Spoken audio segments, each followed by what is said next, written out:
মানে ওই কারণে ওই কাজটা করার জন্যই মানে দরজা দিয়ে দিল ঘরে ফেলে। ধর্ষণ করেছে না, করতে পারিনি, চেষ্টা করছিল। বাচ্চাটা ধরে নিয়ে এসে ধর্ষণ করেছেন? না, ধরে নিয়ে এসে না, বাচ্চাটা নিজে আমি ঘুমাইছিলাম। বাচ্চাটা নিজে আপনার কাছে এসেছে? সুপ্রিয় দর্শক মন্ডলী, আমি এখন এই মুহূর্তে অবস্থান করেছি ঝিনাইদহ উত্তর কাষ্টসাগরা।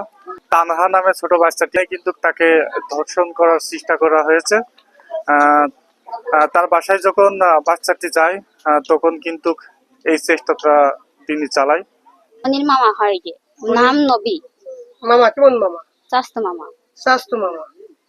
হ্যাঁ, তা কি দরজা দেওয়ার পর আপনার কি মনে হচ্ছে, কি কি কারণে দরজা দিল? মানে ওই কারণে ওই কাজটা করার জন্যই মানে দরজা দিয়ে দিল ঘরে ফেলে। ধর্ষণ করেছে? না, করতে পারিনি, চেষ্টা করছিল। বৈশা খেলা করছিল মনে হন্ডা যাকে নিয়েছে ঘরের ভিতরে দৌড় দিয়ে দিল। সেখানে আমরা ঠিক পেয়েছে না, মানে আমরা ঠিক পেয়ে যাওয়ার কারণ পরপরই আমরা নিয়েছিল আইসি, মানে কান্দে উঠছিল তখন মানে হ্যাঁ, এরা চেষ্টা করতে গেলে পারিনি না, হয়নি ওরকম কোনো কিছু। বাচ্চা সুস্থ আছে? বাচ্চা সুস্থ আছে, কোনো সমস্যা হয়নি বাচ্চার। এমনি চেষ্টা করতে গেলে পারিনি, আমরা ঠিক পেয়ে গেলাম। আসার সময় কান্নাকাটি করতে আসলো। ভয়তে কান্না করে শুরু করে, মানে ছোট মানুষ ভয়তে কান্দে দিয়েছে, মানে কোনো সমস্যা বাড়িতে কোনো লোকজন ছিল না? ছিল না। ওই বাড়িটা কার? ওই বাড়িটা ওই ভাই ওগেরই বাড়িটা। ঘটনা ঘটাতে গিয়েছিল তার নাম কি? নবী। তার পিতার নাম কি?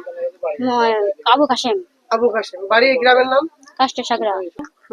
না এসে মনে খালি কাঁদতেছে, দাঁড়াতে কি মানে কি হয়েছে আমার আব্বা আমার ভয় ভয় দেখাইছে ঘরে ঘরের দরজা দিয়ে ঘরে দরজা দিয়ে দিয়ে। বাচ্চাটার বয়স কতদিন?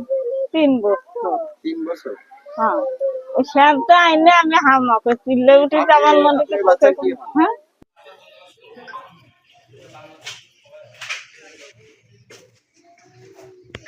যে বাচ্চাটা ধর্ষণ করেছেন এটা কি সত্য? এই জোরে বলেন। জি। সত্য? বাচ্চাটা ধরে নিয়ে এসে ধর্ষণ করেছেন? না, ধরে নিয়ে এসে না, বাচ্চাটা নিজে আমি ঘুমাইছিলাম। বাচ্চাটা নিজে আপনার কাছে এসেছে? জি, এসেছে। তারপরে ধর্ষণ করেছেন? স্বীকার করছেন? সত্য কথা বলেন।